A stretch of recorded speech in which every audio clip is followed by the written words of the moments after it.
been waiting a little bit before I did a review on this machine, this Derette V1000. I own a fence company, and I mainly bought it for the auger attachment. I bought all kind of attachments, but this is the main one I wanted for digging post holes. Typically rent a dingo or a bobcat or something like that with the auger attachment on it. I said, well, buy one and own it. That angle right there is as far forward as that auger will tilt.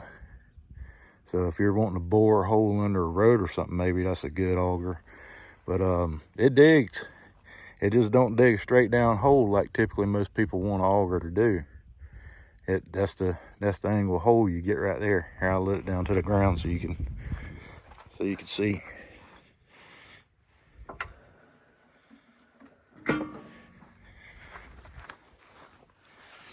So that's it there. And that does me zero good. I had to dig this big hole right here by hand after spending thousands of dollars on this machine. I had to dig this hole by hand. Not a big deal. Used to dig them by hand. But when you pay for a machine to dig so you can dig the holes with the machine, it's a little aggravating that it won't dig a straight down hole. But I like the machine. It came to me, it got to me with a hydraulic leak I've never been able to get to stop. I was told by Dean to tighten the fitting and then take the fitting apart, put more Teflon tape on it. And I've done all that, and it's never stopped leaking. So it's making a pretty big mess under here. I've cleaned it up several times, but anyway, it leaks right here at this filter fitting. It was leaking here and here. Tightening this one worked. Tightening this and replacing Teflon tape on this has not worked. It's, like I say, it's making a mess all inside the housing of this machine. Look at I don't know if you see the oil dipstick down there. You about can't see it because it's black from being covered in hydraulic oil. But anyway, that was the answer for fixing that. Tighten it, put more Teflon tape. This auger is a chain drive auger. Never seen one of those. Most of them that I've rented are hydraulic driven. Out of all the attachments I've bought, I hadn't really had any issues out of any of the other ones. The brush cutter works great. I bought the mulching head. It's not really worth buying. Just buy the brush cutter. The mulching head is probably the most expensive attachment they got. But it just gets clogged up with stuff too much. The machine, I guess, don't have enough hydraulic flow to throw all the pieces out. Vines, which I would expect vines to get wrapped up even in big ones, but like small trees and stuff. If you wanted to mulch those small pine trees over there, trees about 6 foot tall, it'll just wrap all up around the roller on that mulching head, and the machine don't spin fast enough, I guess, to throw it out. I'm not sure what exactly is going on, but I know a lot of other people's had the same complaint about the mulching head. Save you money on that one. Just buy the brush cutter. Brush cutter works great. I got the tiller. It works great. The Harley rake works great. Land leveler, one of the cheaper attachments. It works really well. I don't know that you could build one for as cheap as you could buy it, unless you just got the material laying around and you happen to have a skid steer plate to build one. But anyway, like I say, the machine runs good. It works good. I threw a track yesterday on this thick grass. The grass is really thick out here.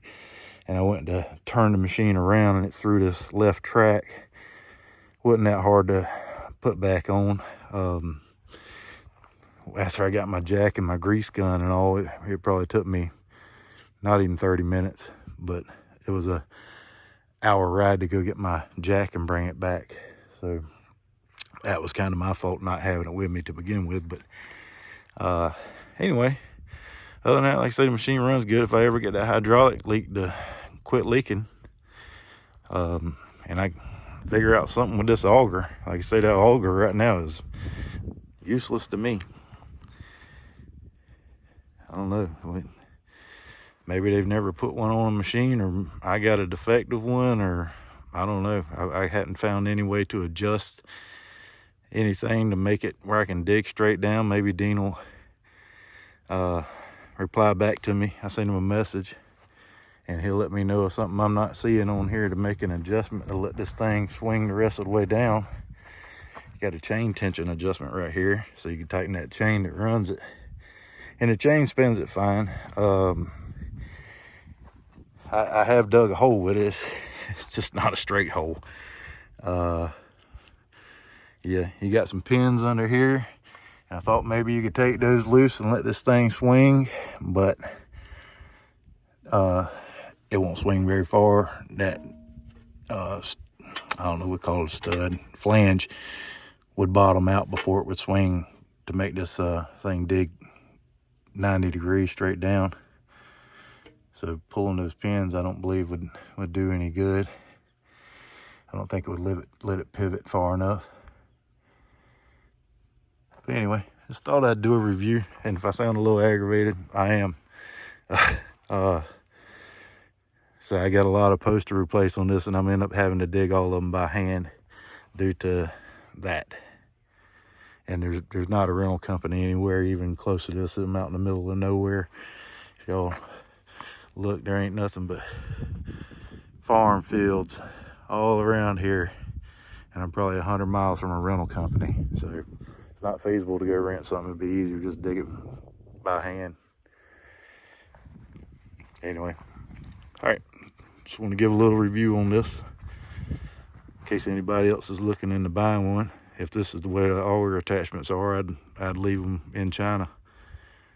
But like I say, so far so good with the rest of the attachments I bought, with the exception of the mulching head. I'd leave that one in China too. It's not worth the $2,000 some odd dollars plus the shipping to get it here. The brush cutter just works so much better.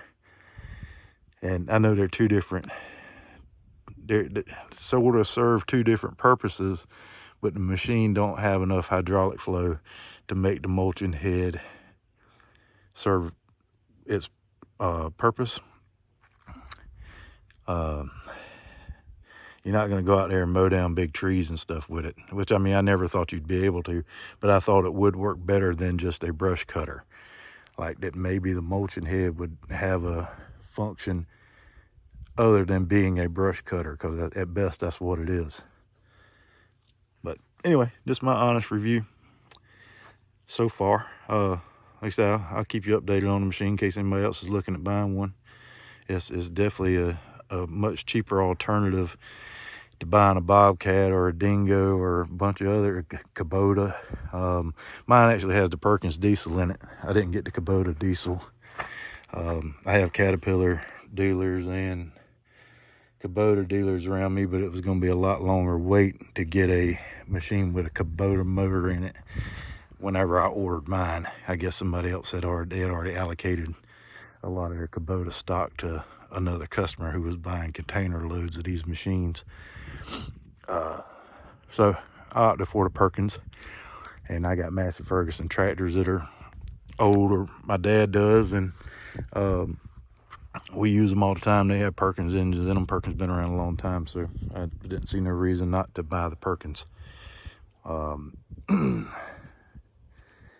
Anyway, if I think of anything else, I'll update you guys.